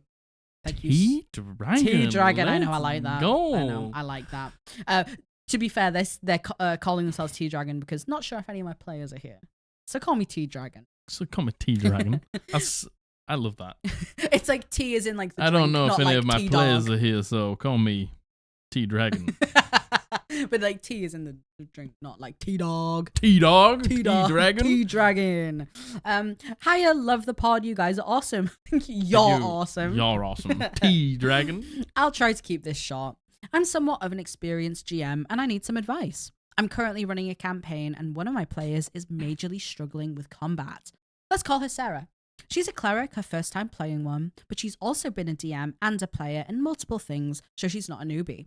When Sarah's turn comes, it takes a minimum of 20 minutes for her to do anything. Okay. She doesn't pay attention to the battlefield as much as she should, and she freaks out anytime the field or the combat changes. Her main struggle, she says, are that the enemies and allies all move too much, and that the battlefield changes as people cast spells and use the terrain to their advantage. Mm-hmm. I've tried implementing a timer with consent for each turn, and it gives her so much anxiety, she actually does even worse. Mm-hmm. I've tried giving her the option to pass if she needs more time, but she doesn't like that either. I've tried simplifying the combat so there are less things to keep track of. For example, one enemy that doesn't move much and has limited attacks, plus a flat, straightforward battlefield with no extra tricks. Then Sarah complains that it's too easy, or she snarks at my lack of creativity. I've tried minimal to no combat, but then the rest of the party complains that there's not enough combat. Okay. I tried asking Sarah multiple times what I can do to make combat easier for her, and she responds with either, I don't know, everything just changes too quickly, no one ever stays in place on either side, or she says, you're the DM, you figure it out. That's a shitty attitude. I'm at my wit's end now, and I've had 3 of my 6 players come to me privately, complaining about how much combat drags on because of Sarah. Some extra info. 1, we all play online because we're too busy and we live too far away to each other to have in-person sessions. 2, I create maps for every combat so that everyone sees that everyone sees and can access. And 3, we do video chat for sessions so we can all see each other's faces. Any advice would be super helpful. Thank you. Okay. So, this is a tough one. This is a really tough one because like it sounds like you've already done quite a bit to help. I even feel like outside of that, right? I feel like you're really trying everything to help Sarah, and Sarah's not doing anything to help herself. And you know what? It was, and I can sympathize with that, but it's up until the point where you say like you intentionally made one monster, simple combat, and then she snacks saying it's too easy or like rude. The lack of creativity. That's rude. First of all, rude. Like regardless of the situation you're in, rude. Just fucking rude. Yeah. Like I feel like at that point I'm really struggling to give her the benefit of the doubt here. And yeah, I'm going to be completely honest here, T Dragon. I'm gonna be honest, and then I'm gonna give you some advice. Yeah. Is Sarah the right player fit for your table? Exactly. Like that, honestly, if you hadn't have included that middle bit where she's like, you're the DM, you decide, I don't know. You figure it out. It's too easy, and she snarks at you. If it was anything else, my advice would be different. Yeah, it would be actual constructive advice. However, you've had 3 of your 6 players come to you, frustrated about it. 20 minutes is a fucking joke.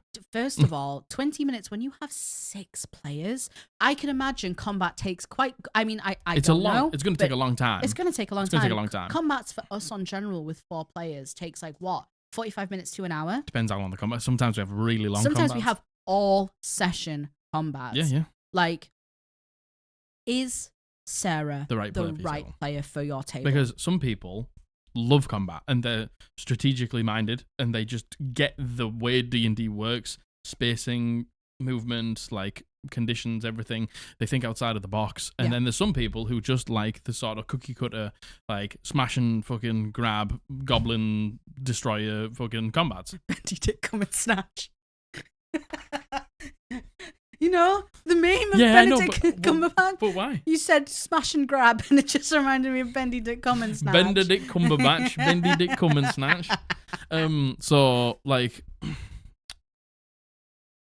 if you've got people who love combat, and if you've got people who like to think tactically, or even are just like combat savvy, and then you've got somebody who hates the combats basically, and it's either too hard or it's too easy, and they're like, that was too easy or that was too hard, and then you try and help them, and then you try and help them, because it sounds like, you know, like you've put a few things in place to try and help Sarah, but she whinges when it's too easy, and then she complains when it's too hard. I know. I feel like if Sarah really wanted to remedy it, and again, this potentially could be me assuming and projecting, but like if Sarah wanted genuinely to resolve this, I think she would try a bit harder. Yeah. Like I think she would try to find her own ways to fix it, and she wouldn't default to, well, you're the DM, you fix it. That's not the fucking point. That isn't the point at all. I've got a million things that I need to do. And I understand needing help. I fully understand that. And I am sympathetic to Sarah struggling with combat, because, hey, a lot of people do, and to a degree, I do as well. Do you want to know what? That's fine. Yeah. And like, if you struggle with combat, that's absolutely fine. Yeah. Like, you can just, you know, turn up and just do the bonky, yeah, and that's fine. Maybe Sarah's playing the wrong class, because cleric isn't the easiest. Yeah, true. And you know, it's a first time playing. If you're the healer, if you've got AoE spells, it's like maybe Sarah needs to be a fighter. Maybe Sarah needs to be a rogue, a barbarian, something that is just like, I roll my dice, I hit the monster, I do this much damage, that's it. Like, that's the thing. The only other thing I can suggest is, if you've got time and if you're willing to do it, you can do a one-on-one with Sarah. Yeah. And like lay out the battlefield, and you control everything apart from her, and then like help her through it.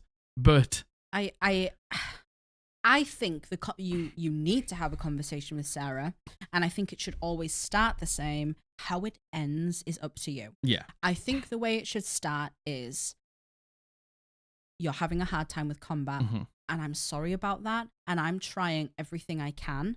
Like, we've tried this, we've tried that. It's gotten to the point where it's dragging on the sessions a lot, and nothing seems to be working. This is where you go option 1. You go, it's not working, and by the way, you've said XYZ, you've made me feel like this, and which is unfair. Yeah, and you're not trying. And honestly, Sarah, I've come to the conclusion you're not the right fit for the table. Yeah. And like, thank you for playing, and I'm sorry it didn't work out, but like, we're going to go separate ways now. Totally fine.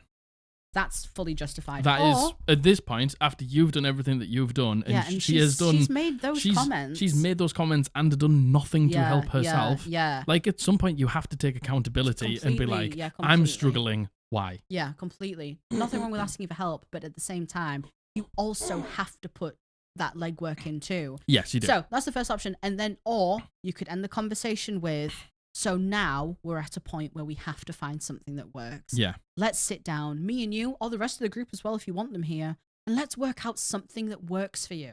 You tell me what you need, I will do it. Yeah.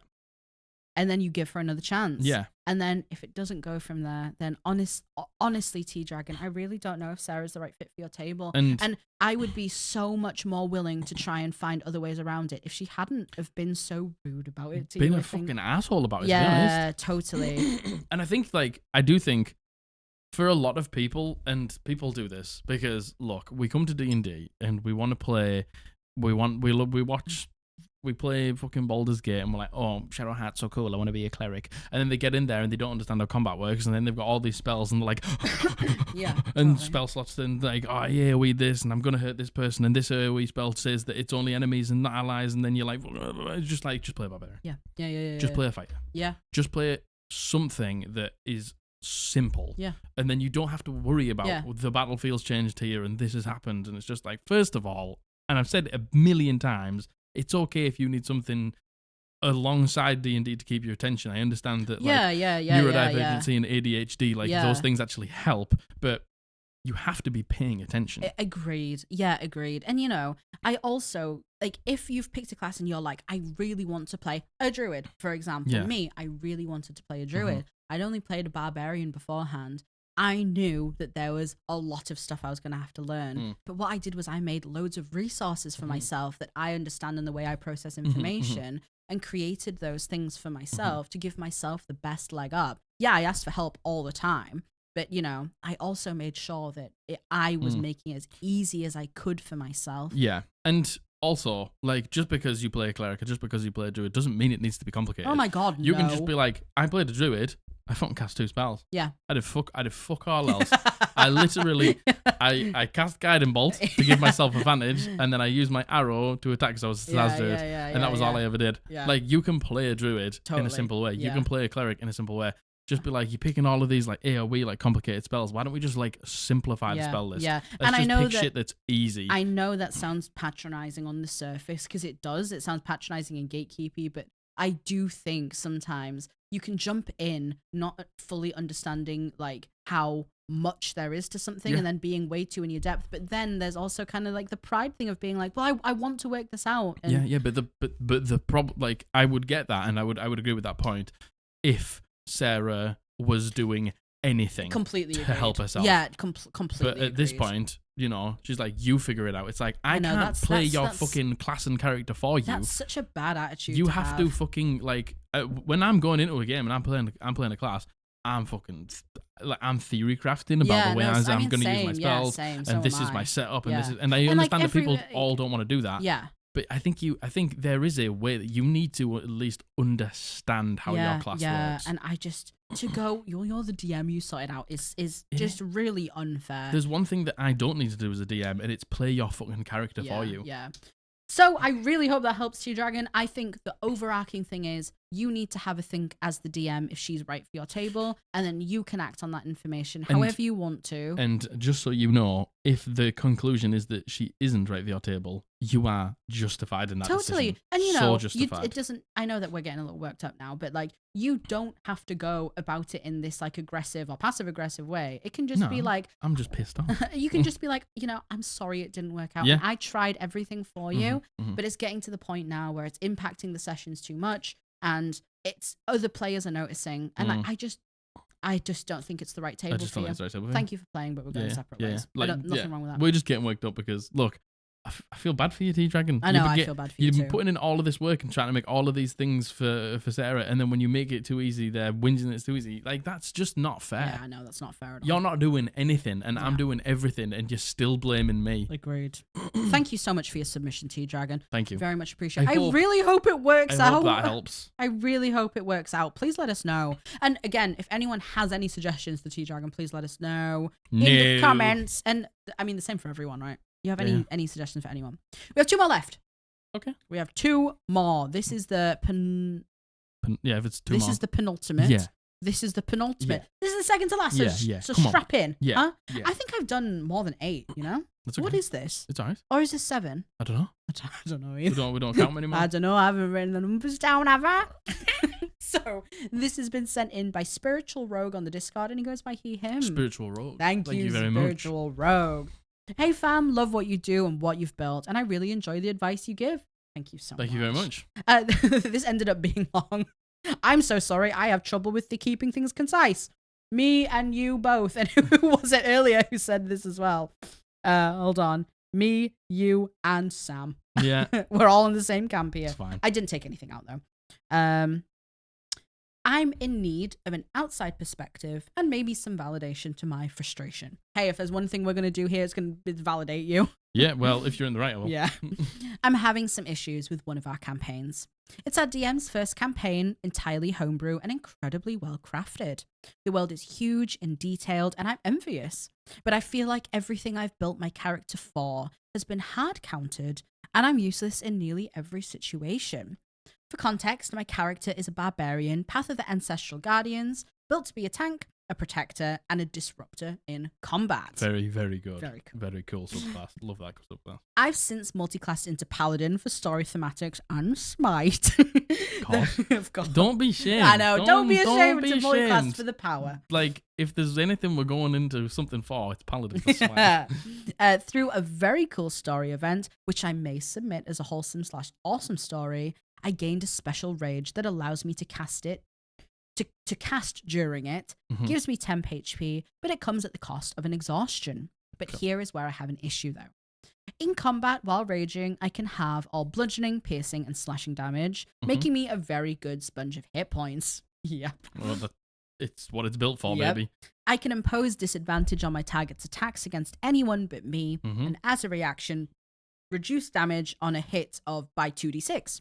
As the only melee combatant, we have 2 ranged/run in and run out rogues, a wizard, a bard, and a druid who all cast from the backline, and an artificer who is also ranged and has a cannon. This helps me keep my attacks off of my companions. However, after the first 2 or 3 combats of the campaign, it feels like combats and enemies have given extreme elemental damage over bludgeoning, etc. Each attack, usually with multi-attack, will deal between 2 to 5 damage that I can have, and then 15 plus elemental damage, which I cannot. Yeah. In every other combat in the last few months, I have gone down in 2 or 3 rounds. Wow, okay. If I'm using my special rage, that's immediately 1 point of exhaustion and 5e exhaustion, not 1 D&D exhaustion. Stinky exhaustion, poo-poo doo-doo butt cheeks exhaustion. The worst type of exhaustion. If I get back up, I have to choose between dealing damage and raging again, using the limited daily charges, only to go down again, or saving the charges for another combat and going down again. I cannot be an effective tank with this setup. Combat and protective tactics were what I built him to do, and now I feel useless every fight and anxious when we roll initiative of how pathetic and weak I will look. Sure, I can pump huge numbers while I'm up, but recently our wizard tanked an encounter better than I could, and it stings. Outside of combat, it isn't much better, as barbarians don't get many social or roleplay proficiencies, so I have been recently relegated to just carrying the heavy stuff.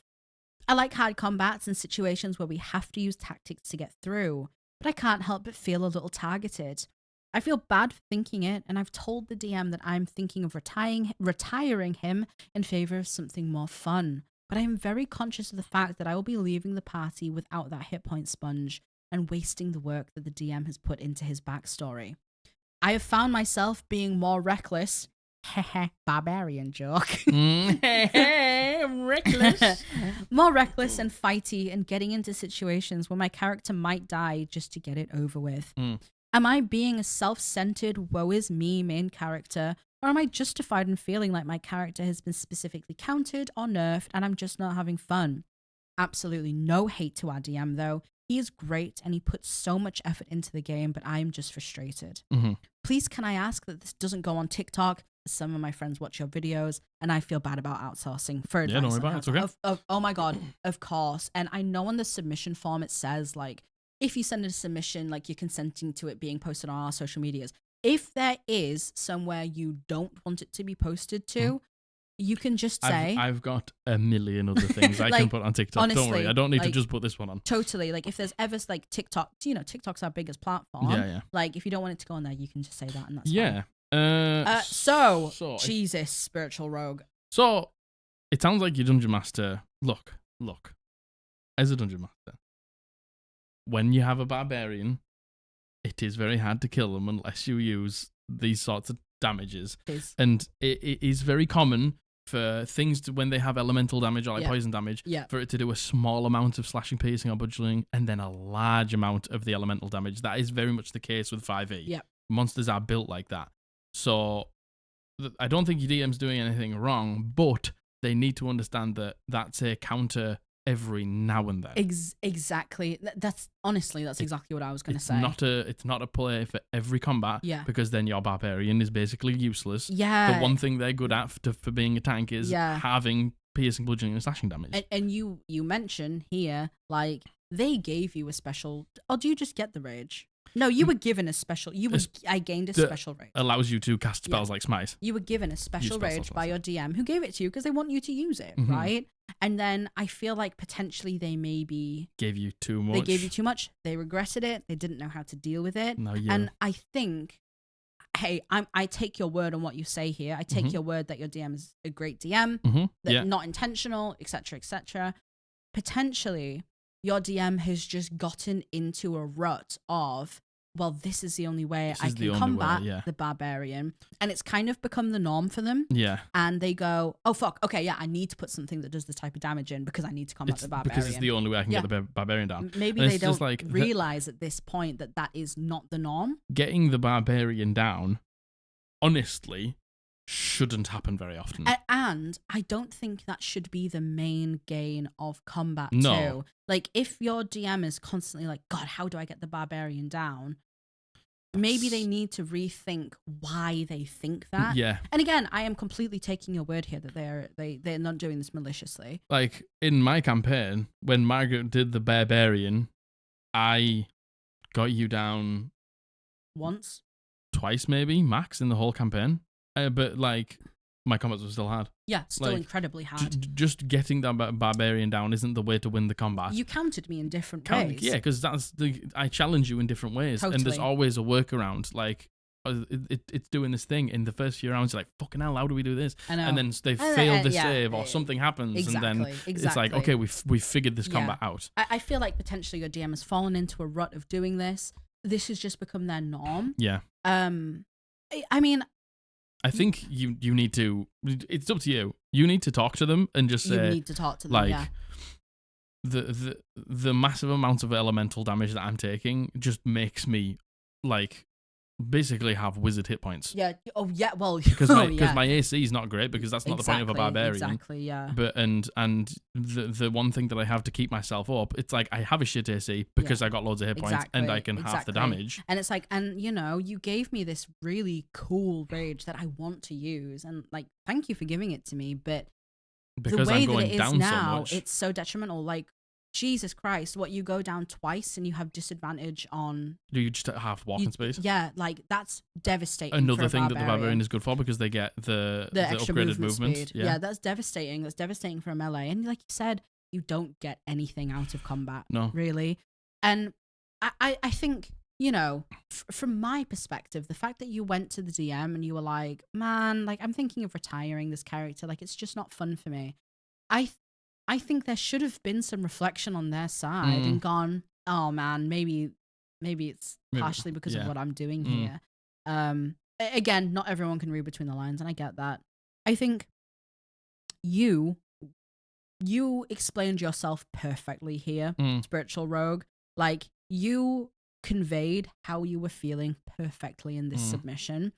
I think word how you said it here to them. Say, look, like, I know I can do all this stuff, but that's why I built my character like this. And I don't mind every now and then, by the way.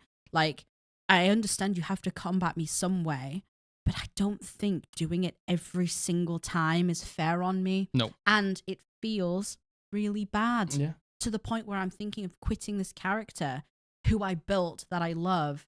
And like, can we potentially work on a way together to combat this? You could send this section to them if you wanted to. If I don't know, like, I can give you mechanical workarounds. Maybe those spell slots that you can use could also be used to cast absorb elements. So then you take half of the damage of the elemental damage, maybe when you're taking a little bit too much, and then it fires up your weapon, and then you do loads of damage next time as well. Maybe that's something that you can cast as well. Maybe when you go into the specific rage that you're on about, you also get to half the elemental damage as well, and you can pick the element that you are resistant to for that fight. Yeah. Like, oh man, we're fighting a fire dragon, and you say, I use my special rage to be resistant to fire damage as well. Like, again, it's so tough, because I understand every now and then needing to counter strong plays and strong character builds, but when you do it all the time, it just feels terrible. It just makes the character worthless. And hey, like you're saying here, am I being self-centered and woe is me? Absolutely not. We play a game to have fun. Yeah. Are you having fun? No. You're not. So something has to change. Something has to change. You have to have a conversation, because what's the point in playing a game if you're not going to enjoy it? Like, you look forward to this. We've said this before. You look forward to this every week. Yeah, you do. You make your character because you want to play your character. Yeah. I think what's happened here is your DM desperately wanted to combat you. It's become the norm. They're not meaning to do it. I think you just need to convey that and say, I know you're not doing this on purpose. And I don't think you realize how much of a bad time I am having because of what you're doing. Yeah. Like, could we find a middle ground here? Out? Because there is a middle ground. Could everything not do elemental damage? Yeah. Can it just do elemental damage every now and then? Yeah. Or can you give me a way to counter it if you really want it to do elemental damage? Because at the minute, I've got no answers. And I'm just not having fun. And I'm just actually dying over and over again. I'm actually having a bad time, and it's making me feel bad. Yeah. And like, there's a middle ground. Yeah, there is, and we can find it quite easily, to be honest. Yeah. Send this to your DM if you want to. Send the section to your DM if you want to. I'm sorry, Spiritual Rogue, you are not, absolutely not being the main character self-centered woe is me. Completely not. No, not in the God, slightest. everyone just needs to be a little bit gentler on themselves. Yeah. Huh? Says me, who's like, I'm an idiot. Everyone, be nicer to yourself. Shut the fuck up. Be nice to yourself. Shut the fuck Huh? Okay. All right. I hope that helps. I hope that helps. I really hope that helps. And I hope more than anything you get that sorted out. Yeah. So this is the last one. This is definitely 9. All right. Isn't it? I don't know. I don't know either. Are you counting? I don't know. Are you Did counting? You count? Tell me how many it is right now. Please tell me, please, because I don't know. This has been sent in by Henshhh, and she goes by she, her. Thank you very much, Henshhh. Thank you so much. Thanks for reading my submission. Love the podcast, and you have no idea how valuable it's been in my development as a DM. Thank you so much. Thank you. Oh my gosh, thank you so much. I'm glad this helped. Yeah. I've been DMing for a few No. Oh dear. No. A few years. I've been DMing for a few years now, but 99% online. Okay. I have a new group that is in person, and I'm trying to figure out ways to keep things really fun and dramatic. Okay. Other tables I know sometimes employ the "can everyone except for blank step away from the table," which I see a lot in Critical Role. Yeah. And what are your thoughts on using this in a game? Okay. So you're going to ask the wrong person here. I know. Well, no. You know, she wants our opinion. I do not like it. Yeah, personally, I don't either. In the setting of a home game. So, I think it works so incredibly well on Critical Role. But there's a reason it works really well on Critical Role, because we're an audience. Because you've got Matthew Mercer, you've got the player, and then you've got the audience. You've got the invisible person, which is us. That now, because obviously Critical Role is now pre-recorded, yeah, the players have no, like, they don't have to stay off social media. Yep. Like, they can still have this, like, mystery that they don't know because the audience doesn't know because it's filmed in the past. Exactly. I don't mind it every now and then if you want to do it. Personally, I love, like, it's happening to one person, but everyone else is there. And, you know, all of the other... You got to have trust that your player characters, the characters, won't be like, oh, that was really cool. But the players above table can be like, fuck, man. Like, totally. How are we going to figure this out? And like, I can't believe that's happened to you. Like, you've seen this thing. I think if you were to do something like getting everyone except for one person to leave the table, you have to have so much faith in that person that they will remember everything and they will communicate it. Yeah. Because you've done it for the sake of pushing the story along, or at least pushing someone's backstory along. And it feels so bad when you've thought of this huge thing and you tell the person, never comes up again. Never comes up again because they forgot. Yeah. They didn't know the right time to say it, and then they forgot. Yeah, maybe they didn't realize the pertinence of what was happening to them. Maybe they're not the person at the table who's the mastermind. The note taker, maybe. Putting this clue and that clue together. Yeah. Like Margaret. Because Margaret is the person who puts this and this together. Like, the thing is, you might have players like Matthew. Sorry, Matthew, to drag you. Oh my God, we love you so much, but you have no brain. But, like, I'll do something for Matthew. I'll do this, like, one-on-one thing and everyone's at the table. I I did something for Matthew. I gave him a secret spell in the first campaign that was almost like the clue to figuring out who the bad guy was, and all of these clues of like what this person had done in the past and all these things. And he forgot that he had the spell, never used it, and then I was like, you could have figured this out fucking 15 sessions ago. But there's also something to be said about the fact that because he didn't, yeah, the reveal was more grandiose. So you have to have faith in the person that you do it for. If you are going to have everybody else leave, that they are going to maybe wheel this out at some point. Yeah. If they are going to do it, they do it accurately. Very much so. I like to the thing is for me, like my players all get really like, oh, it's my turn now. Then everyone else is like, ooh. We get very excited for each other when we have a sequence that is just to our character. Yeah. Like, I think if you're going to do it, be prepared for the information you convey to potentially not make it into the game. Yeah. Like, be prepared for that. Maybe be prepared to create a piece of information that if it doesn't come out, like it's like not that much of a big deal, right? Like your game can have fucking unbelievable. Look, my games are fucking dramatic. My games are like high tempo. There's fucking secrets all the time. There's big reveals, and I never do this. Yeah. There's a million ways to do drama without this, but also, yes, this can lay drama on thick if you want to do it. I think it's more dramatic, genuinely more dramatic, Agreed. Having I know exactly everyone at the table, changing the lights, changing the music, talking to one person, and to viscerally see. Because, listen, you know that person's backstory. They know their backstory. No one else does. No. You're going to be saying things that everyone else is like, what the fuck does that mean? Who's that person? Yeah, what the Why fuck? are you there? And, they're watching the player's face change. They're watching how you're describing things, and everyone's going, what's going on? Yeah. What's going on? And then everyone's left with that feeling of, what the fuck?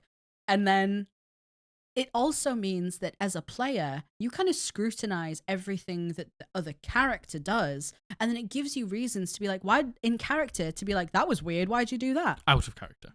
Well, no, even in character. But you weren't there. No, but like if someone then, you hear something in the backstory and that someone does something that your character's privy to but never would have noticed, like you can be like, oh, what's that? Yeah, and then it opens up the conversation. Oh my God, no, not to be like, what was that about? What was that about? What you doing there? Yeah, no, that's not what I meant. No, I agree. I agree with you. Yeah, something like out of that we would know, but because we don't know, they do something and we're like, why'd you do that? Yeah, I understand what you're saying. Yeah, totally. Yeah, like I think that's so much more dramatic, to be honest.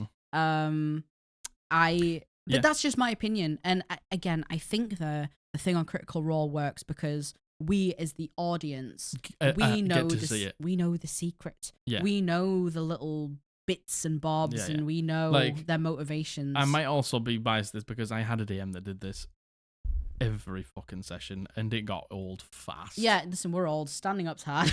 No, it's not that. It's not that. It got old real fast though. Like every session, multiple times a session. Can everyone leave it from this person? And it was just like, man, I didn't like it. There was so many gaps in everyone's knowledge of everything. Yeah. You have to be like willing to tie it together at some point, and that person wasn't. Like I think if you want to do something like that, like you've started doing, when we do an insight check, you will whisper to the person what they get in the insight because check. You're the only one who knows. Yeah. And you started doing a thing where if we do a perception check for something and only one person sees it, you will whisper to that one person. And there's a lot less at stake with that because the chances are they're probably immediately going to be like, this is a problem. Yeah, and you know what I mean? I only do that for like things that are big. Like if it's just like I do a perception check to see if there's any bread in the bread shop, then I'm not going to be like, you see so much bread. There's baguettes, there's croissants, and there's flaky pastry.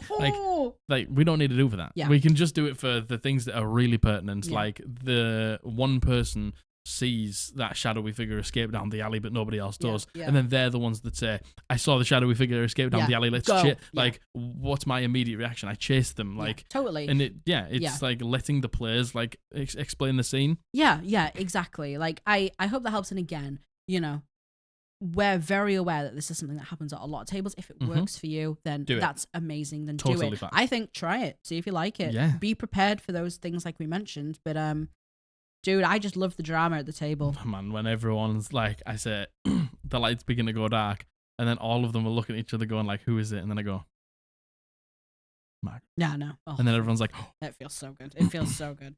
I hope that helped Henshhh. I really hope that helps. I hope that helps. And that's it. Yeah. There definitely was an extra one because this is such a long episode. This is a very long episode. And I need to go to the shops to go and get some thing for next episode. Oh my goodness. Yeah, sorry, this was such a long episode in the end. I'm sorry. I don't know how this got so long. It's all right, don't worry about it. That's it. Yes. Bye. I've already shilled our merch in our Etsy store, so I shan't do it again. Shill our Twitch. Yeah.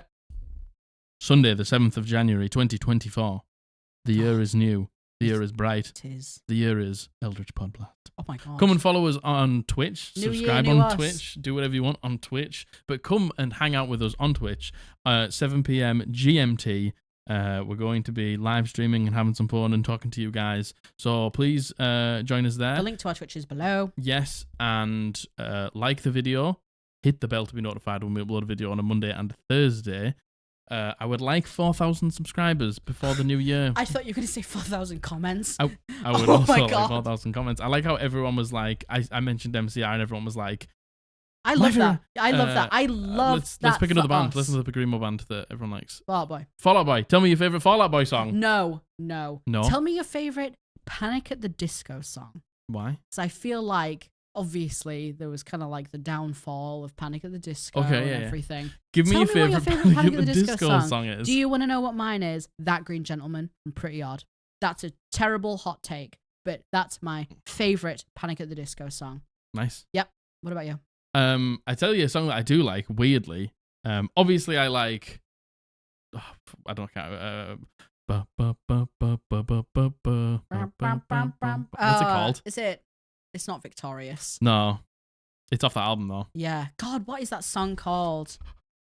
Don't Threaten Me with a Good Time. Don't Threaten Me with a Good Time. Love that. Yeah. I also like LA Devotee. Just another LA. No, stop. That's a good song. But do you want to know what? I'm when it comes to Panic at the Disco, I don't even mind the normie stuff. High Hopes was a great song. High Hopes was a great song. I agree. Death of a Bachelor, banger. Oh my god, Death of a Bachelor was a great song. Actual banger. Tell me your favourite Panic at the Disco song. Yeah. 4,000 subscribers, please, before the year is out. Otherwise, I will stop streaming. I'll stop the podcast altogether. Right. I'll delete the channel. Yep. And that's going to be on you. And yeah. Okay. That's the end, really. Yeah, that's it, really. I love you. I hope you had a wonderful Christmas. I hope you had a fantastic time. I hope you have a wonderful New Year. Yes. We will be with you on New Year's Day. Of course we will, because we're fucking ride or die, baby. You don't have a life. I love you. I love you. Bully loves you. Yep. We've been the Eldritch Podblast, and we're going to see you on Monday. Yep. Bye.